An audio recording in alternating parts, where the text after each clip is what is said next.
Today's guest is Brandon Siegel, best-selling author and expert in private practice management. As president of Wellness Works Management Partners, Brandon has over 20 years of experience helping healthcare practices streamline operations and build strong teams. He's consulted for over 700 organizations, and his deconstructed MSO model is transforming healthcare delivery everywhere.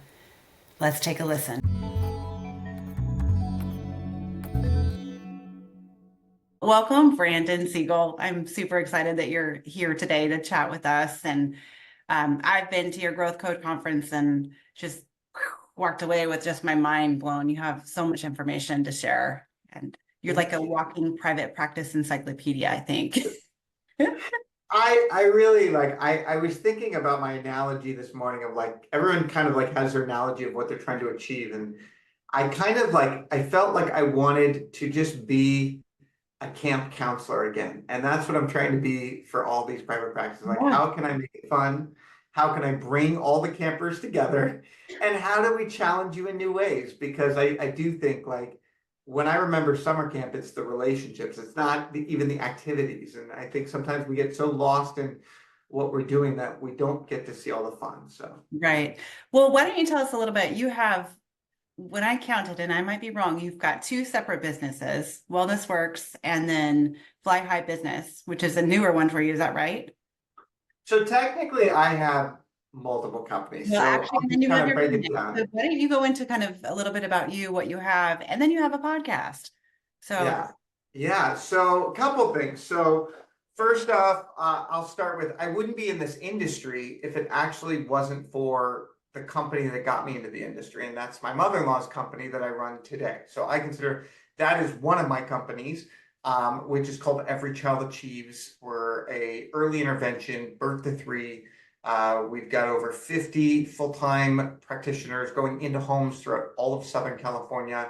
We contract with 7 different regional centers, doing occupational therapy, physical therapy, speech therapy, infant development, the whole bit. And I bring that up because I think a lot of the times people are like, yeah, you're this business guy, but do you understand it through our lens? And for 18 plus years, I've been involved in that organization. And over the years, we had what was called Wellness Works Home Health, Wellness Works Therapy. So that Wellness Works brand has really been around all these different things. We had a hand therapy clinic, we had a neuro clinic, we had a school-based company called Reach to Succeed. I mean, a lot of different creates. And you say, was that you or was that your mother-in-law? I give her 100% credit. It was my mother-in-law who clinically wanted to solve problems. And it was me who said, let's figure out the business algorithm to make this go right, or what doesn't work, throw it out, try this, get rid of, add, the whole bit. And plenty of failure throughout the 18 years.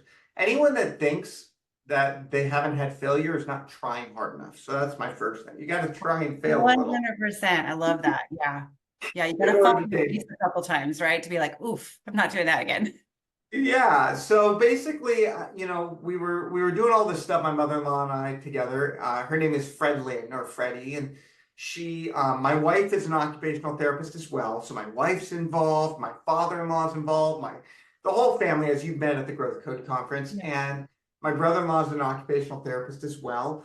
And so you are one by trade then, right? You were just adopted into it. You're an OT. I was adopted into it. But I always say that I would not be who I am without occupational therapy, because I was the kid that got lost. I am your ideal client. My kids are your ideal client. And so when I work with therapy practitioners, I actually work through 2 different lenses. One is through really a director viewpoint. I actually studied theater direction, was my starting point before I went to business school. And that idea of how do we bring your vision to life? And that was really the director in me.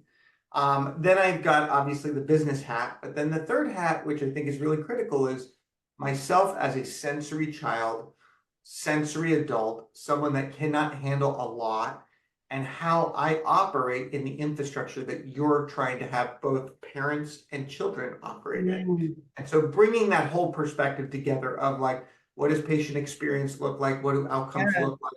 How do we put ROI on these things and still feel like we have a soul? All those different things is really critical, because I think one of the things that I've really excelled at is the ability to communicate things. And I always say you can deliver the same function and the communication can ruin everything. So you come in and the first thing I say is, do you have your copay today? And all of a sudden I feel like a number. Mm-hmm. And versus, hey, how are you today?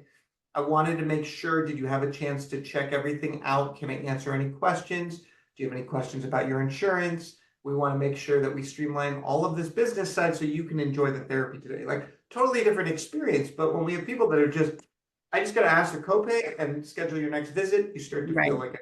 So Right. anyway, I know I'm showing you kind of how I connect. And so over the years, I've launched what I call a deconstructed MSO. And an MSO is a management services organization. And we see it in physicians' practices, but we Mm-hmm. don't always see it in clinicians' offices. And for me, the idea was there's so much you want to achieve. And I saw that my mother-in-law wanted to achieve, and she needed help along the way in order to scale. So the Right. idea is, how can I integrate into your operating system with different functions that are plug and play to help you grow to the next level, and that you can turn it off when you no longer need me. And so that stems from human resource support, that stems from medical billing support, that stems from operations and financial coaching and HR coaching, that stems from our conference, that stems from, we do a full graphic design and logo package and everything. And the idea is you basically say, hey, I'm stuck here. How do I get there? And if I don't have the solution, I refer out to a ton of people. So Yeah. even like you had Carrie Bailey on your Yeah. podcast, one of my favorite people, and she is my go-to for coaching all the time. I'm like, that's who you need to go see. So I'm a big believer in Iris Kinberg. I refer out to her a lot. So my goal is to be a concierge that helps you restore the function in your practice, whether it's a solution I offer or a solution I can refer you to. I want to get you to the finish line, and that's the goal. Awesome. Awesome. So a practice can kind of get started with you, kind of pick what they want, right? Totally. I typically find, and I'll just be very Yeah. transparent, those that are just starting out practices usually do really well in our group coaching, Mm-hmm. going to our conferences. I don't necessarily think our do it for you services make sense when someone is just starting out. Right. But our membership, our advisor program, our growth groups, our conferences, those are great. And the idea is this, Stephanie, you say to me, look, I want to open 3 clinics in the next 3 years, but I'm getting stuck every time I need to add more staff or this or that, Mm-hmm. or I don't know what I don't know with medical billing. That's where we can come in and help you reach that scale. Mm-hmm. And so a lot of the time people don't know when to outsource, Right. when to hire. I always say build your foundation internal, and as you scale, outsource. Whereas a lot of people think you outsource first and then you bring it in-house. The problem is what I find is if you don't have your foundation and your fundamentals and you're outsourcing everything at the beginning, when you start to grow, it's going to be really hard to bring it back in-house because you have no policies, procedures, or anything. So my Right. goal is to build on top of your foundation or tighten your foundation, how Mm-hmm. your policies and procedures, so that when I do integrate, you can easily take away from me. But when you're just starting out, I kind of want you to learn how to do this stuff so that you have the knowledge, because otherwise you just are giving the keys away to the castle and hoping that these people or these companies know what they're doing. Right. Right. But here's the other thing. I'll just give you the honest truth right now. Please. Yeah. I'm going to pick on medical billing for a moment. A lot Please. of people think when they're just starting out, I don't know what I'm doing. I don't know how to do medical billing. So I'm just going to give my medical billing to someone who knows what they do. There's a couple problems with this. One problem is if you don't learn it, you can't hold them accountable. Mm-hmm. The second thing that people don't understand is when you're just starting out, the value of your medical billing is so low that most medical billing companies can't put the energy into it that you deserve, because it does cost labor and they're trying to stay competitive with percentage-based charging or whatever. And so what I would say is when you're just starting out, I recommend you find someone, if you're going to outsource, that will charge you per hour so that they work your account based on what they need. because those percentage people are going to chase the lowest hanging fruit when you're small. Mhm. Because if they're only getting $600 a month, I'm just being honest with you. Like, there's Right. only so much time you can put in for 600 a month. And when you ask, why is this sitting? Well, I only work it on Thursdays. My belief system is that every claim should be worked daily. Every Mhm. denial should be worked daily. And so one of the things that I really want to kind of emphasize, I know clinicians want to focus on care, and I love that. But if we don't focus on cash flow Mhm. and give care, because we start to flip, how many people when they're building their practices can afford to wait 90 days to get paid and pay themselves and their staff right off the bat?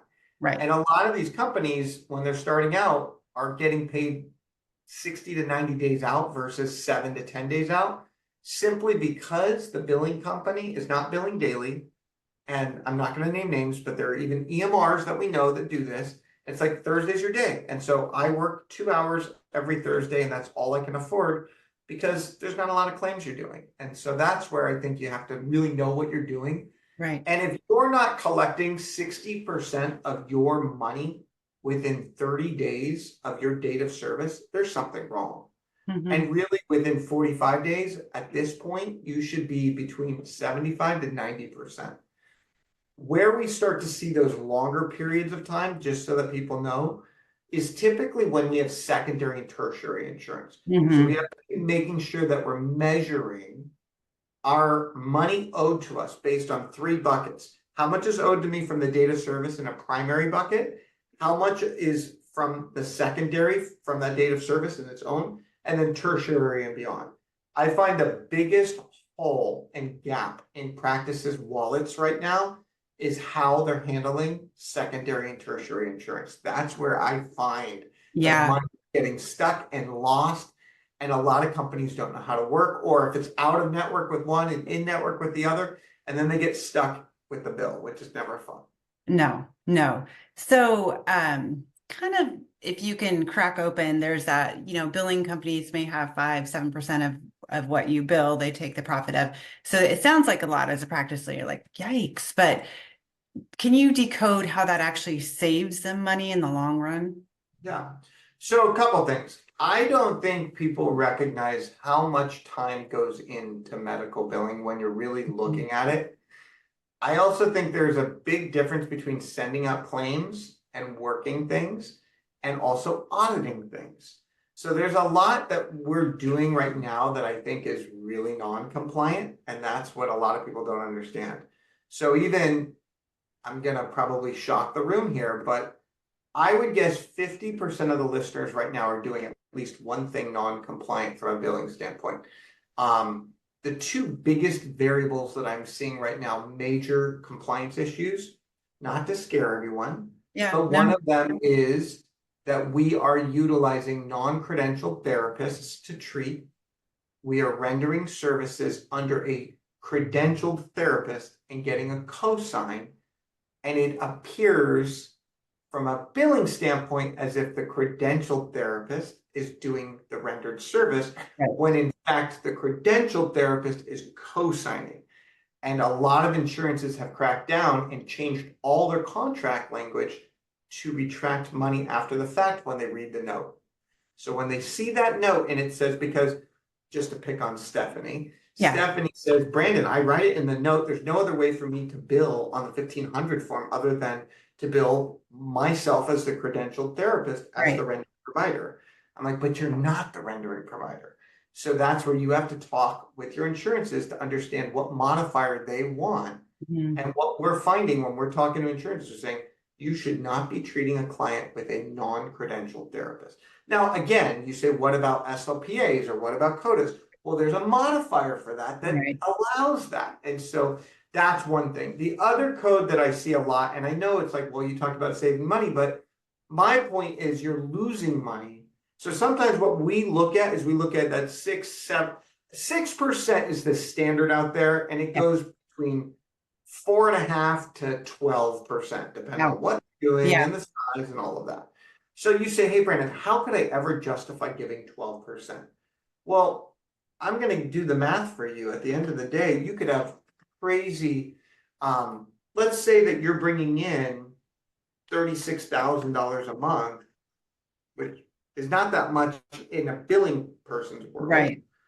Well, for $4,320, that could be 4 employees, 4 people working it between auths, eligibility, credentialing, billing, collections, payment processing. Like, you have to see what you're getting in time-based component. That's Mhm. the first thing. The second thing is you have to look at the quality of what they're getting. And so this comes down to, are they doing coding audits? Are they checking and seeing what documentation is being done? Now, when you're small, typically, Stephanie, I believe you will be better off if you hire the right person in-house. But I will say it to you right here. If you expect a knowledgeable billing person to be under $25 an hour, you're wrong. So if you're paying under $25 an hour, right now the best billers are $75,000 to $130,000 a year. That's what people don't Wow. realize. And they're getting certifications and they know the insurances, and that's your senior level. And so I think what happens is we're putting $14 to $18 an hour people who say they know billing. They're not billers. What they are is they're task rabbits. And I mean no disrespect. Right. And so for me, I'll be honest with you, I can find a physical therapist who works with babies easier than I can find the quality of biller I seek out. That's how hard it is. And I'll go through 100 different candidates and I won't like any of them. I feel like when I get one, I strike gold. And it's because they think with this idea of, I've got 3 customers. You know what the 3 customers are? 3 customers. First customer, what's the first customer for a biller? The patient. Mhm. I need to make sure that that is fully dialed in so that they have exhausted any coverage potential possible. Step 2 is I need to make Stephanie money, the actual practice, Mhm. because their viewpoint is cash is king. I gotta make that happen. And the third thing they need is they need to make sure they're looking out for compliance, ethics, and the integrity of the billing company. Mhm. And so I've seen more fraud in the last 3 years than the last 20 years. It's crazy Really? what's the other piece that I'm seeing major in yes, so you were surprised by that, but Yeah. what's happening is practice owners are justifying, I got to get paid. And you know what? Like, this is what it's going to be. And I'm getting good care and I deserve this. And what's happening is they're contracting with payers who do not care. Not a Blue bit. Cross would rather make $100 million and kill 100 babies than lose $1. And I know that's bold, and I know people could throw hate at me for this, but here's the deal. Our insurance companies do not care about you. They care about their dollar, they care about their thing, and their actions are pushing you into making choices where you're justifying compliance issues because you're just trying to survive and give a good product. And so we're seeing it with Medicaid, we're seeing it with all these different things. We're accepting clients who have Medicaid to pay cash even though they can't. And now all of a sudden, you're going to be in an orange jumpsuit if you're not careful. I don't look good in orange, so I've got to stay And away. I already have too much orange going on, so I tell people no orange for me. But I always say, in my opinion, I say I run away from 2 things, and I would rather do whatever I can to stay away from these 2 entities and be clean. One is a lawyer, and the other is the IRS. Like, play by the rules.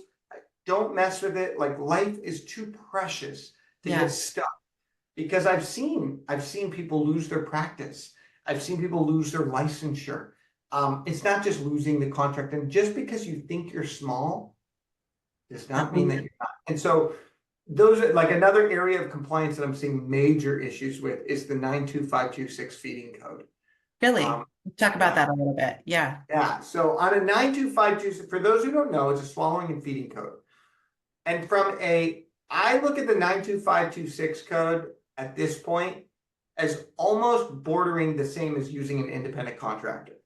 And Okay. it's funny because everyone's like, well, why can't we use independent contractors? Because the government doesn't want you to save that money.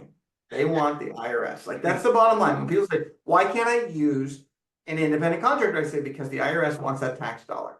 Well, I come back to, why can't I use the 92526? Because the insurance has caught on that what's happening is it's the one code where people are able to make crazy amounts of money.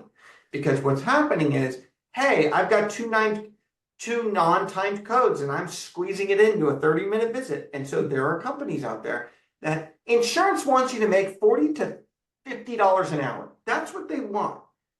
What's happening is they're seeing these practices who are learning the game, and we're upcoding in order to do things like the 92526. So we do a sensory feeding, and now it's a 97110 times 2, a 97535, and I'm going to throw in 1 unit of that. We did 1 hour, and we just got $136 for that 1 hour.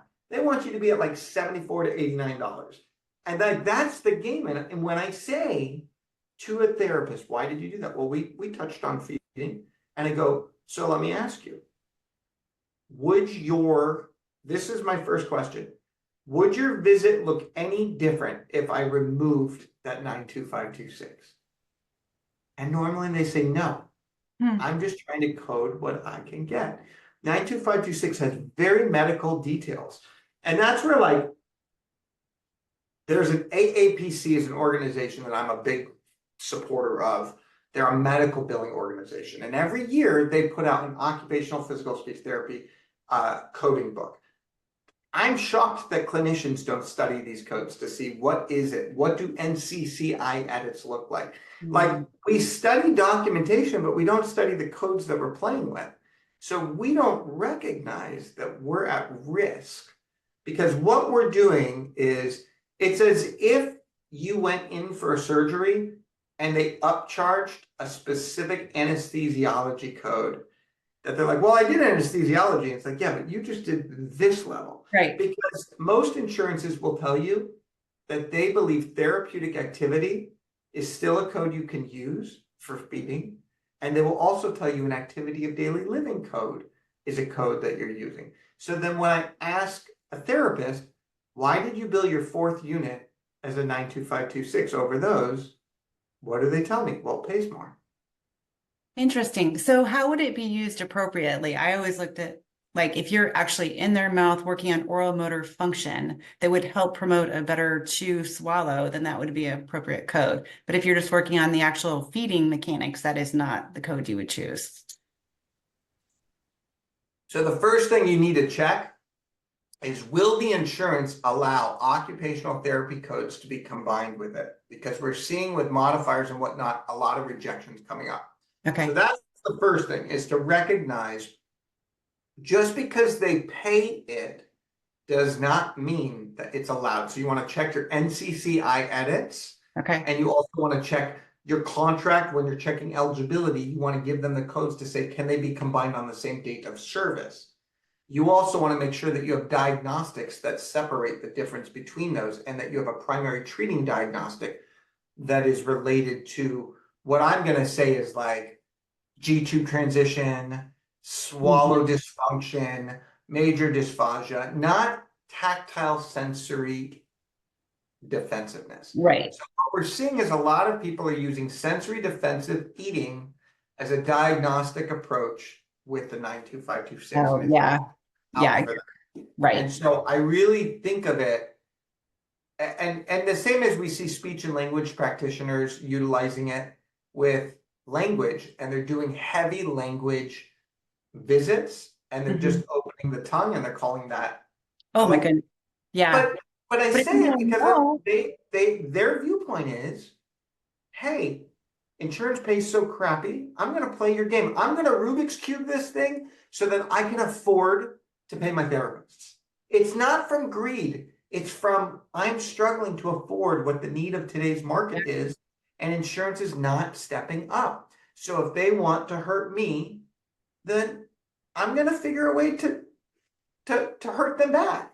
Right. But it's kind of like stealing from a policeman. Like, I just, be careful. Yeah. We don't have the revenge that they do, right? Yes. So then, like, if you hire like a billing company, do they then look at all the NCCI edits and read the note to make sure that that code is appropriate with that treatment session? Does it So go that? I'm gonna be just really blunt Yeah. with my blunt viewpoint. 90% of billing companies in today's market are garbage. They're garbage. And they're garbage because they're offshoring the majority of what they're doing. They're not focused. They're chasing the lowest hanging fruit. They don't understand your profession, and they're just a generalized component. So even though I offer a medical billing solution, I'm the first to tell you, if you can find a rock star biller, keep it in-house, provided you have systems, people, policies, and knowledge so that you can carry out if one day they're gone. Now, if you hire a company, there's a handful of companies out there in our market, not just me, there's plenty out there that do a very heavy specialty in the occupational, physical, and speech therapy sector. Look at the ones that really are catering to that market. Look at the ones that have those that either, like I know there's, I won't name the name, but I know there's a practice out of, I think it's Tennessee, that's a billing company. She's a physical therapist. She knows what she's doing. She's built a company that has credibility.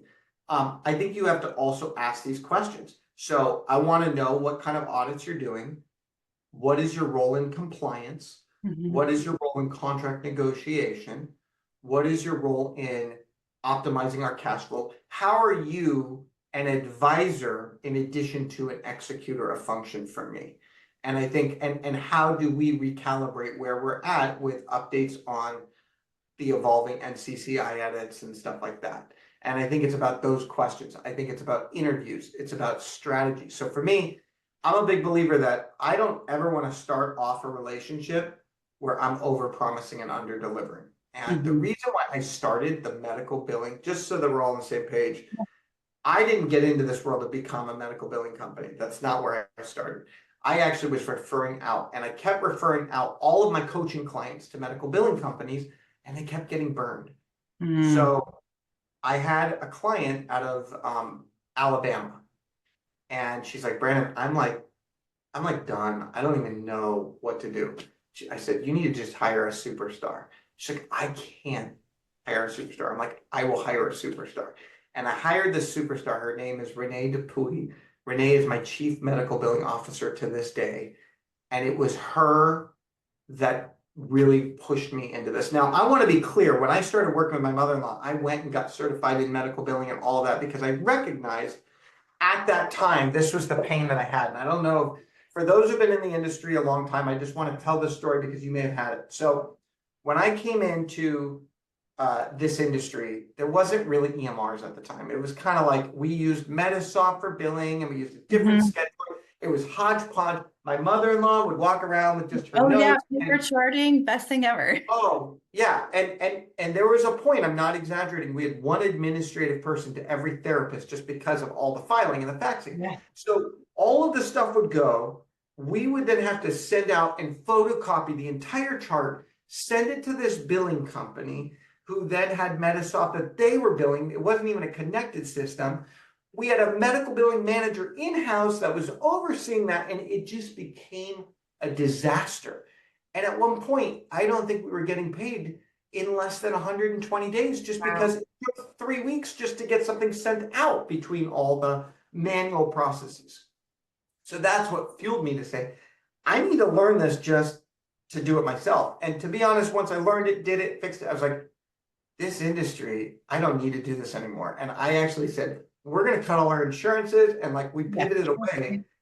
And then I was like, okay, now I want to solve the puzzle. And that's why I got back in. And so I do think that there's great people out there. I do think that there are solutions, but it's a dime a dozen.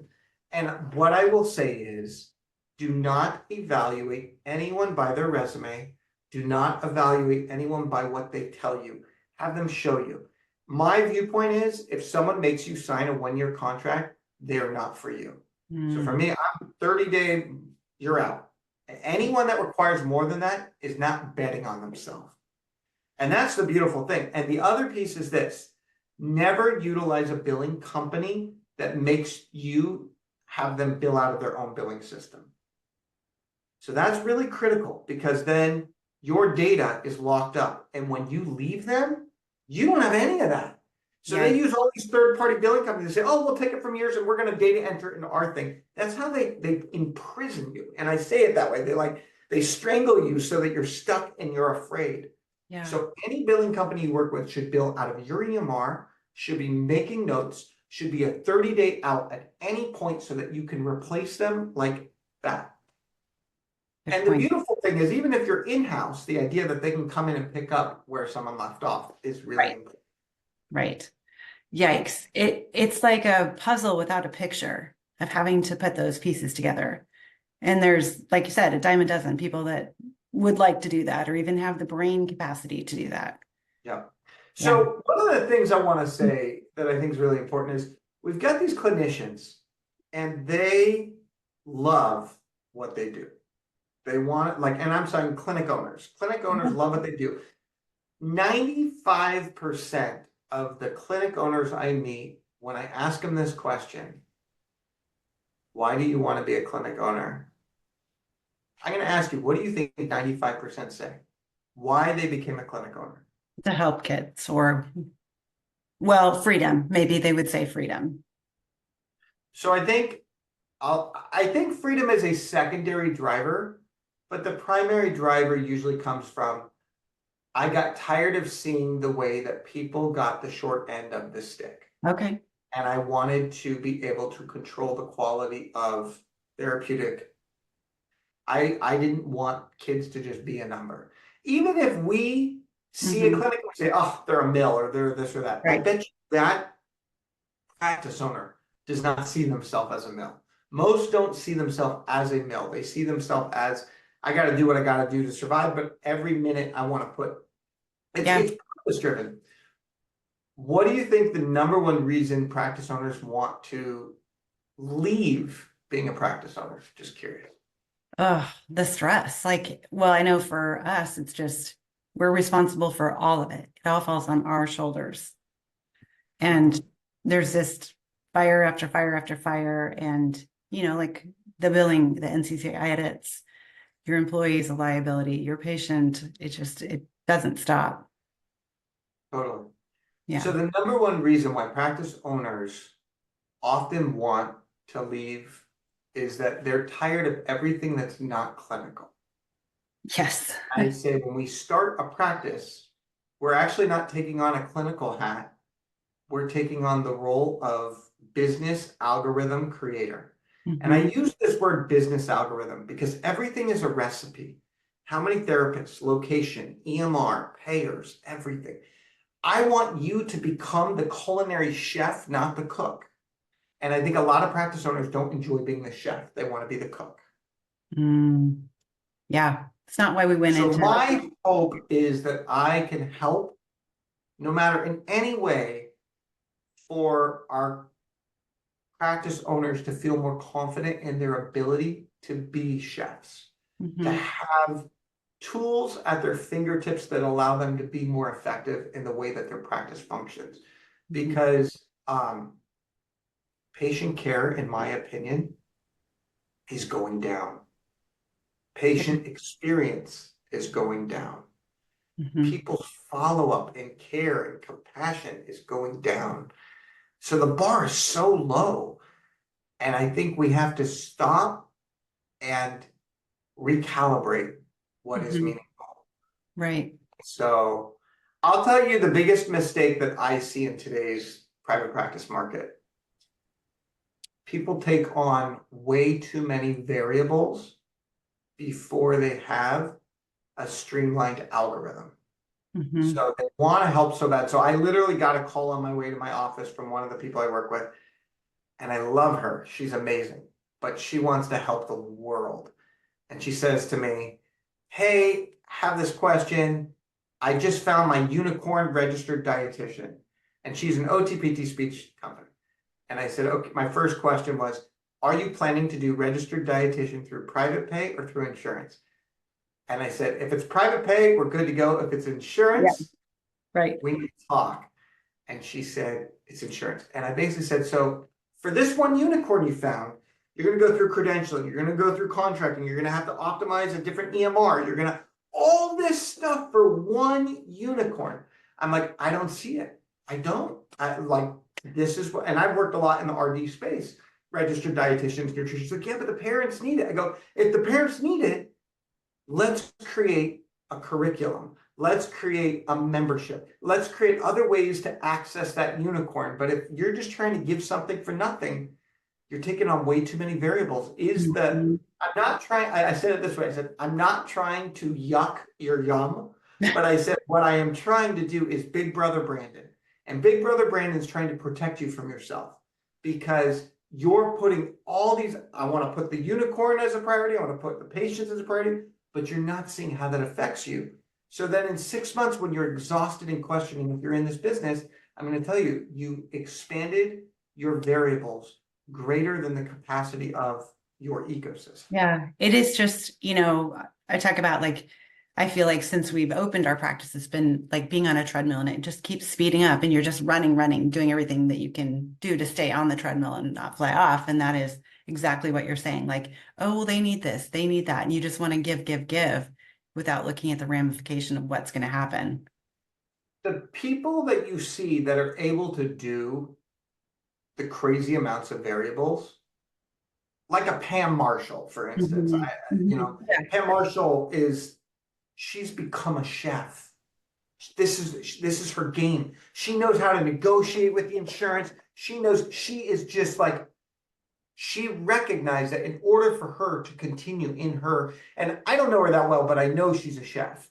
And I say it in that way of like, this is her game. This is how she does it. Now, Right. she's brought a team around her, but I truly believe, and what I do know about her is that she enjoys the puzzle.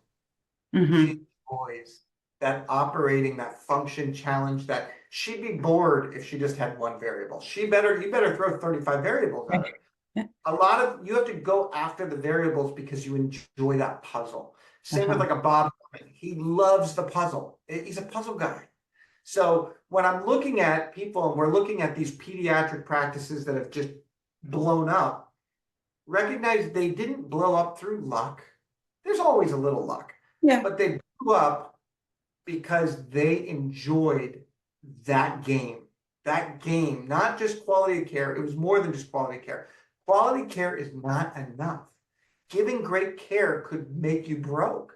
It's the business recipe. It's that calibration. How are we going to take this and flip it on its side, So for those practice owners that don't enjoy the game, is it that then contracting with a company like yours? What advice would you give there? So I think the first thing is you make a list of everything that fills your bucket and empties your bucket. That's the first thing. The second thing is when you look at everything that empties your bucket, you have to value how much are you willing to spend to not touch that.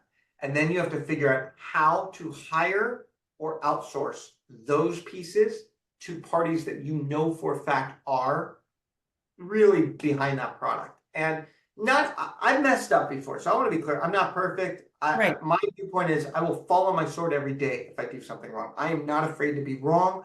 I'm not afraid to fail. But what I am not okay with is not giving my 1,000% to do right by someone else.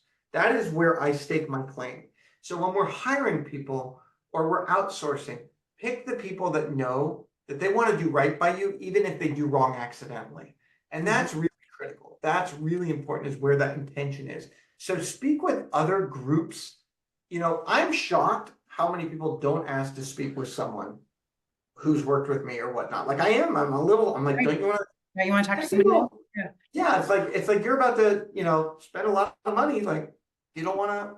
No, I trust you. I'm like, good. I'm glad you trust me, and I want you to trust me. But I worry if that's how you go into every relationship. Like, Exactly. like I didn't propose to my wife the first date I met her. Like there was a process of, Yeah. really understanding. And I do see it as a marriage, even though it's a marriage you can divorce from. Every divorce has major repercussions. And when you pick an EMR or you pick a billing provider or you pick a therapist or whoever it is, it's a marriage. You got to really look at what's the damage that this is going to cause to other variables in my Mm-hmm. So Yeah. I would say figure out that value, figure out what it's worth to let go of that. Because a lot of the time what happens is we don't put enough value on what we don't enjoy. And my viewpoint is quality of life is important. I'm not one of these like work-life balance people. I'm just being honest with you. I'm a little different. And I Me. recently recognized that the reason why I'm the way I am is because of my sensory defensiveness. Mm. It's very interesting. So when I ask people, what would you do if you had $1 million? What would you do if you had $1 billion? What would you do if you didn't have to work? Most people are like, I'd travel, I'd play golf, I'd be with my kids more, whatever. Mhm. I'm like, I would continue to work and do what I do. They're like, that can't be real. I go, it absolutely is real. Because Yeah. I need my control. I need my consistency. I'm like, I need to know that I have something to do every day. And what does that look Yeah. like? And I need to know I'm good at it. And like all those different things. You say I want to go travel the world. That's like me cleaning toilets. I'd rather clean a toilet than go to Europe right now because I don't know what it's going to smell like and I don't know what it's going to sound. So Yeah. I bring all this up only because I am your ideal client. I am that person that Yeah. um, Like you truly love it. It feeds you. sensory wise. And so we always think that everyone wants work-life balance. We have to understand, what does work-life balance mean to them? So in my case, my activities of daily living are what calm me, Hmm. whereas others don't. So is your environment something that is creating their calming effect, or is it bringing them into fight or flight? And how do you align match of your job and their needs? Because that's really what we're seeing. We're seeing is that our jobs are creating more fight or flight in today's employees, and we're Yeah. not addressing the elephant in the room. Hmm. Yeah, exactly. Can I shift gears real quick? And can we talk about, can you pick insurance contracts? What factors do you need to look for when you start to look at credentialing with them? So the first thing we need to look at is we need to look at what is the census of need and population. That's the first thing. Okay. So, hey, I have a heavy amount or I have a low amount. A lot of the time, what happens is we pick a contract because it pays the most, Hmm. but we don't recognize with what it pays. Um, it might require more. They might not authorize as many visits. They might, like, do they go through ASH? Do they like all these Yeah. different things? So don't just evaluate the price. Everyone evaluates the price. And so one of the big mistakes that I see often is we pick the highest paying contracts and we think that those contracts are the best contracts. But we don't see they only give 6 visits and they're going to give one per off at a time. And the Hmm. amount of energy, and if like forget Yeah. it. The second problem I often see is that we think that because it pays for 4 units, it's a better contract. And it often isn't. Because what's happening is usually there's MPPR, Hmm. multiple payment reduction rule. So we're getting less as we go. And there is a world where you're better off with a flat rate, $85, $68, and we're doing a 40-minute visit and we're bringing other resources and we're saying we create a 90-minute experience with a 45-minute OT and a 45-minute speech that gives you a better product than your 60-minute OT, and you can financially afford to do that. So I think Hmm. we get stuck sometimes on the total number versus seeing the algorithm of the number is my point. Hmm. And so Hmm. I just want to make sure that as you're looking at contracts, also look at supply and demand. How bad do you mean to them? What does their credentialing process look like? The biggest thing you need to look at before you ever sign a contract is their provider handbook. There are so many practices that don't read the provider handbook that clearly states things in terms of um, timely filing, what are things that are not allowed, what can you see in terms of, and I'm shocked how many people get these contracts and don't have a lawyer look at them.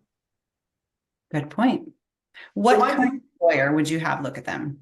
I would have a contract lawyer. Contract lawyer. Does Okay. not have to be a healthcare. It could be a contract lawyer. Okay. So at Growth Code 2025, my contract lawyer is coming and doing an entire thing on contract law. Nice. So I bring it up because what I tell my contract lawyer is I say, I need you to read through this and I want you to identify everything that is that is a disadvantage to me, so I'm aware, and I just want a bullet list. I don't care about, like, I don't want to spend 5 hours trying to make source. Did you here are the 25 things that they're all templated, but I can go back to the insurance company and say, in order for me to do this, these are the changes of language, these are the changes of terms that need to be removed. And will they do that for you? Yeah. Like, okay, If you're needed, if you're not everyone, but if you're needed, Mhm. if you're enough, otherwise they may say, okay, we'll do a single use contract and see what the need is for you. Okay. We jump, and so this is my last thing on this when Yeah. we look at insurance contracts. It is a luxury in today's market to create accessibility of care. And what we have to recognize is every bad contract we take, we're actually reducing the access of care because those rates are not getting negotiated. So if we all stopped taking a contract, if we all, without agreeing to, because I don't want to go on a lone island, but if we just uniformly, if AOTA just said, hey, it's your choice, but we know this is a problem and you have the right to say no, that would change the game. Right. But every person that accepts a bad contract because they're trying to help others is actually hurting people because they're reducing the capability of us to help the actual public in need. Mm-hmm. And I think that we miss that mark. And so I think we need to look and recognize that a lot of the time we accept insurance contracts because we don't want to market. So when a practice comes to me and says, I don't do any marketing, and I go, do you accept insurance? They say, yeah. I go, that's your marketing. You're accepting $25 below your value in order to not go out and market for clients because the need is so high within that financial census. But if I took every insurance contract away from you right now, would you need to market to get cash pay clients? Yeah. So yeah, we're drastically trying to change that. Creating that value. And so the last thing I'm going to throw out for those, and I'm going to play on the private pay game. People are leaving so much private pay on the table. And they're leaving private pay on the table because they're only looking at their current medical demographic. They're not expanding to the needs of everyday children. And I say this of my son, Jonah, come to the growth code, you'll meet him. But I met him last time. He's adorable. He's adorable. So he's 8 years old and he's obsessed with baseball. Just happened overnight. Like literally in the last 6 months, he's not the same kid. Like he every day play baseball, like obsessed. I looked to see. So what I read, he hurt himself. Didn't know he hurt himself. Hurt his arm. Started seeing that he's throwing sidearm every time. There's no pediatric therapy practices promoting to the baseball teams. So 2 things. One is there's an opportunity for body mechanics that are not being focused. The other thing is the average baseball trainer charges $80 to $150 an hour for baseball lessons. Imagine if you had 20 hours of baseball lessons a week with someone that's not a baseball trainer, and 5 of those hours also did a 30-minute OT and PT visit. What that would mean to your organization. Like we're not getting there. So I'll come to my daughter, Miss Sophia. Sophia is like loves Broadway, theater, performing arts, the whole bit. She needs singing. She takes singing lessons, but she needs more. Why don't we have speech language pathologists that are helping on voice more with kids? And why don't we bring in speech lessons? Because speech lessons are $75 an hour. Like I just am shocked. They're already spending the money. They're just not spending it with you. So I leave everyone with this. Stop feeling like you get stuck in the muck where you just have to keep doing the same thing because we're OTPT speech. Expand your mindset so that you see how you can help beyond your licensure and how you can accommodate more than just the medical model. And I think you're going to build a much more sustainable business recipe. I love that. I love that. That's awesome. Okay, one more question, kind of off topic, but one that's hitting us really hard right now with fall is the lack of after school appointments because you only have so many in your schedule, and parents being pit bulls about wanting those appointments and then just saying, well, I'll just wait until one opens up, which would be in 6 months, maybe. What do you do with that? So I don't think you're going to like my answer. That's okay. But my answer is this. two things. One is I try to offer an added benefit to any client that comes before 2 p.m. that it could be as simple as they get an extra 20 minutes of complimentary therapy. So our medical model is 40-minute visits, but we throw in 20 minutes for free when it's before 2 p.m. So I incentivize those earlier, but here's the other thing. You cannot get an afternoon appointment or be on our afternoon appointment list until you do 3 months at an off cycle time. That's where I was thinking they have to start in to move up instead of waiting and coming in. Yeah. Yeah. Love So it. that we prioritize internal clients before external clients for the afternoon slots. Doesn't mean that you can't be on the wait list, but you might as well look for another clinic. So I would just say it in this way of like, we will prioritize anyone that has a slot before 4 o'clock before you get a 4 o'clock slot to thank them for making those accommodations. Awesome. Okay, so I know you've got growth code coming up 2025, and that's in February January 30th to February 2nd. in Miami. Miami, Coral Gables, Miami, Florida. I'm very excited. We've got over 25 speakers. Wow. We've got 4 days of just learning from literally like 6 a.m. till the evenings. We are going to have a little Havana Cuban night one night. We are doing all kinds of stuff. And so the idea of this, when people say, why do you do Growth Code Conference? I say it plain and simple. I want to cultivate an experience that nurtures relationships, learning, and growth. And so you are like going to summer camp for 4 days. I call it my bar mitzvah. We call it Brandon's bar mitzvah because I really want it to feel like that. We're eating together, breakfast, lunch, snacks.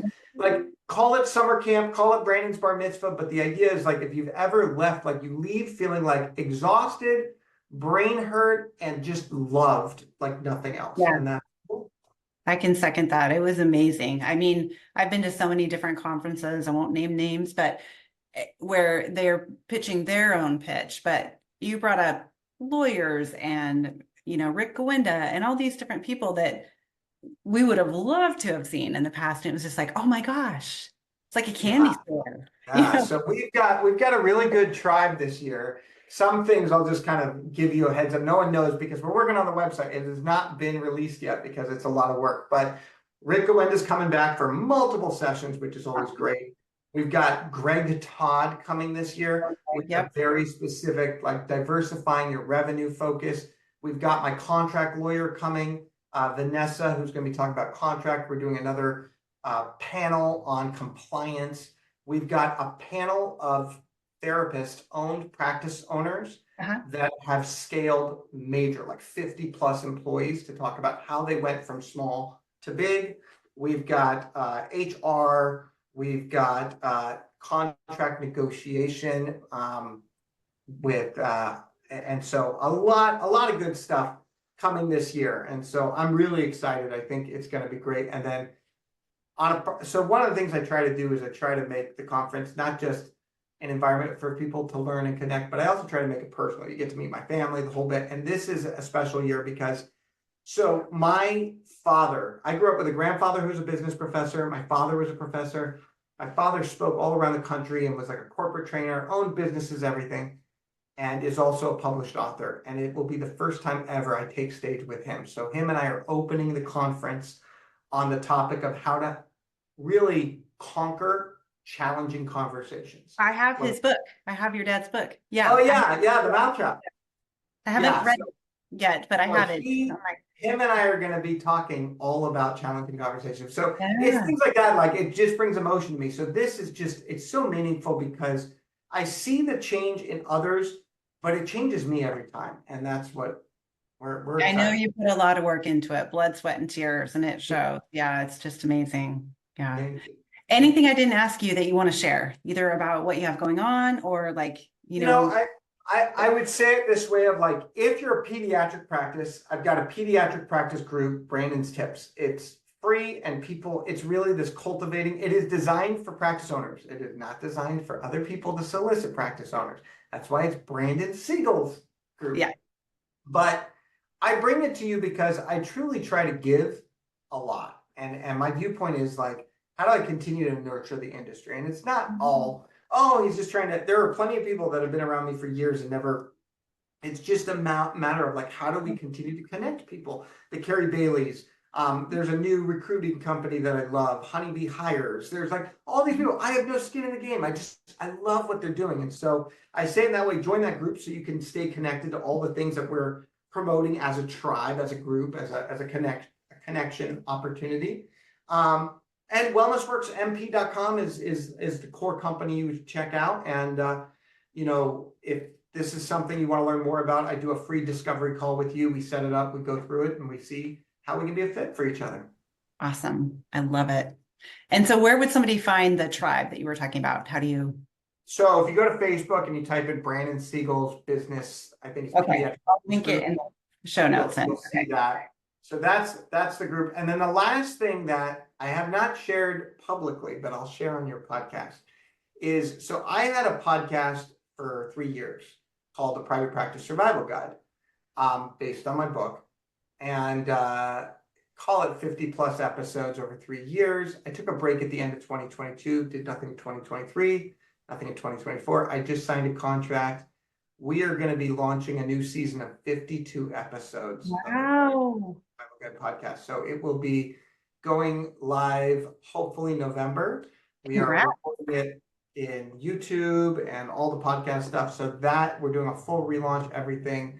And so we're excited to kind of bring that to the next horizon of learning and knowledge and whatnot. That's great. And I just, I've taken a peek at your podcast. There's so much information in there. Like practice owners just need to like put it on play when they're in the car, just start listening. Cause it's like, oh, I just emailed my office manager. Oh, we got to do this. We got to do that. Which she hates every time. She's like, don't go learn anymore. Yeah. Well, I appreciate you. I love what you're doing, and I would love to see how I can help promote everything that you're doing and bring it to new people, because we need it. We need what you're doing. We need what the community needs to continue to connect on this level. We do. It can be really lonely. Absolutely. And I just, we all have the same mission to help kids and families. And I just think that we need to band together and raise each other up and get rid of the BS of insurance that we're dealing with. And yeah, we go a long way. We need to become the commodity, and we're not prioritizing ourselves as a commodity. Right. And that's really what it comes down to, is how do we define ourselves as a commodity, and what are we willing to give up to not compromise on how we see ourselves as a commodity? Yeah. Love it.